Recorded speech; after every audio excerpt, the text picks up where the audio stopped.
Good afternoon. Today, thanks to high technology today, we will be able to meet one of the greatest philosophers. Please welcome Thomas Carlyle. We will have a close focus interview with him. Let's learn about his history and life. I guess today's interview is a primary source.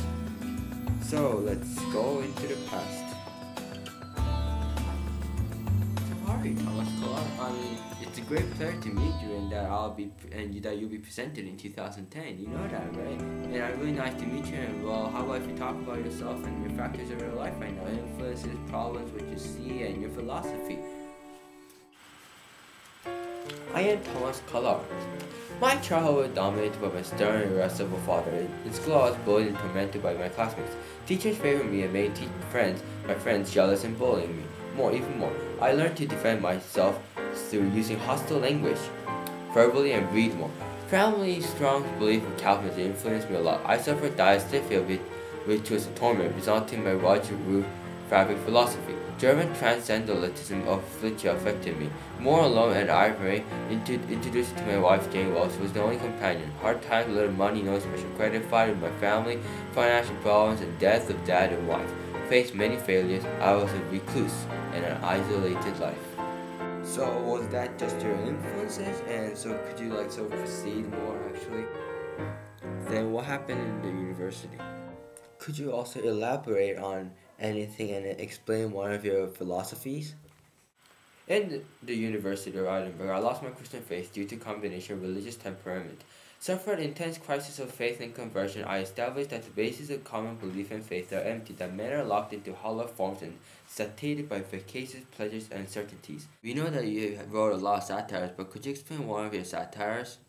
One of my philosophical satire was Sartre Resartus, the first great commentaries.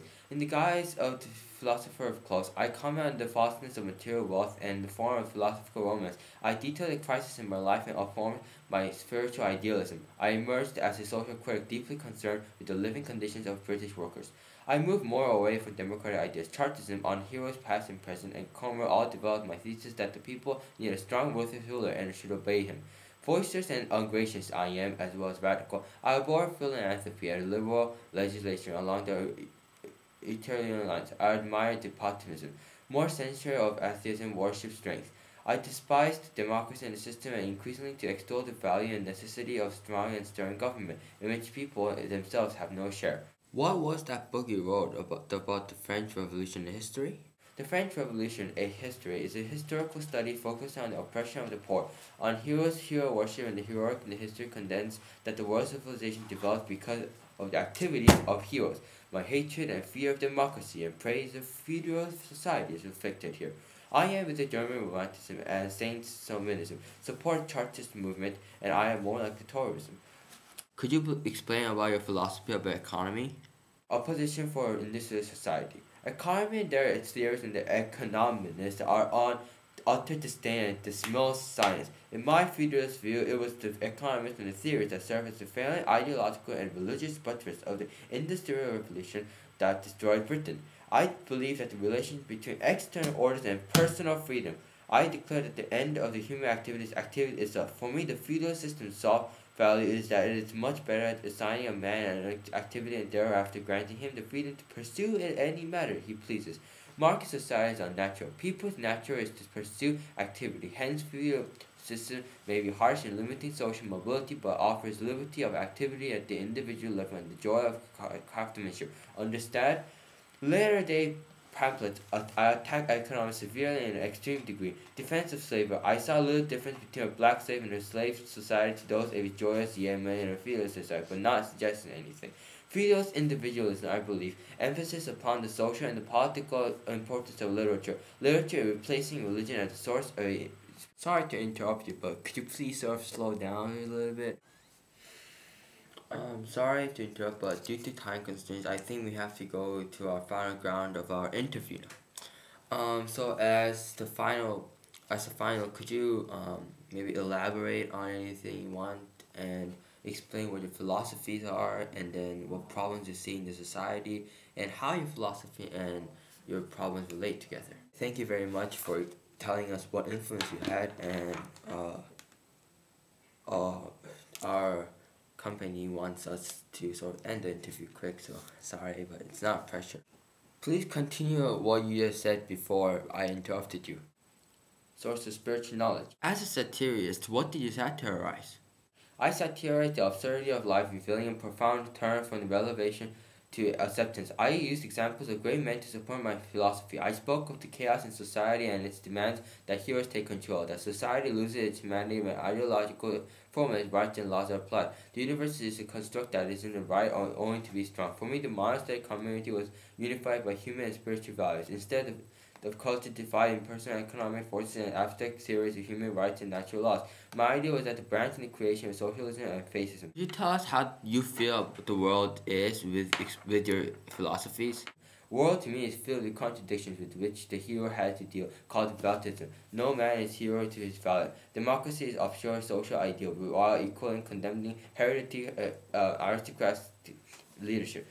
Could you tell me what the difference between the everlasting yeah and the no is? Everlasting yeah is my name for the spiritual faith in God and an expressed attitude of clear, resolute, steady, and an uncompromising antagonism to everlasting no. There is no such thing as faith in God except in such antagonism against the spirit opposed to God. Everlasting no is the name for the spiritual of unbelief in God. Worship and silence is the name of the sacred respect of the restrained speech. Again, I tried to show how a heroic leader can forge a state and help create a new moral culture for the nation. I attempted to reconcile romantic affirmations of feeling and freedom with respect for historical and political fact. A revolution leader of spirit. Chaotic events demanded what I call heroes to take control of the competing forces erupting within the society. While not denying the importance of economic and practical explanation for events, I saw these forces as spiritual, the hopes and aspirations of people that took the form of ideas and were often ossified into ideologies. In my view, only dynamic individuals could master events and direct these spiritual energies effectively. As soon as ideological formulas replace heroic human action, society becomes dehumanized. Rise to science is dumb, like Darwin in their censures. I attacked utilitarianism and the commercialization of British society. Overall, my life was desperate, hopeless, difficult, with mental distress. I experienced all sorts of events from health to financial problems, despondency, listlessness, and had a monotonous little life. I may be a controversial society commenter, but my philosophies are not wrong. My philosophies should be not ignored, and they ignite triumph to the nation. Thank you very much for the interview, Thomas Carlyle, and I totally agree to your philosophy, and I really enjoy listening to yours, and I think your philosophy is overall very well thought.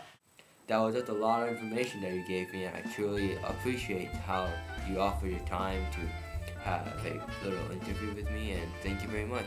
There seems to be many similarities with Marx and Smith and Dickinson's philosophy, but I guess that was Thomas Carlyle's, and so let's thank him once more, and next time you'll meet Charles Darwin. Well, as a conclusion, no coherent body of his philosophy can be removed from his teachings. He is rather a prophet. His theological attitude is hard to define, and he's more like an Old Testament prophet than a philosopher. And he is a thinker who failed to free himself from the very petty mindedness he professed to condemn. Carl's distaste for democracy and his belief in charismatic leadership. Well, that's what I think. And I wonder if he actually knows that he's the pioneer in literature, and he made known the work of modern Germany, and he penetrating a judgment that influential to famous writers. Well, I wonder if he still knows that he is the highest ranking as a historian as well. Well, I did not really agree and felt strange when I was listening to Thomas Carlyle, and probably this is because I am from the future. Well, let's go back, and I don't want to be here.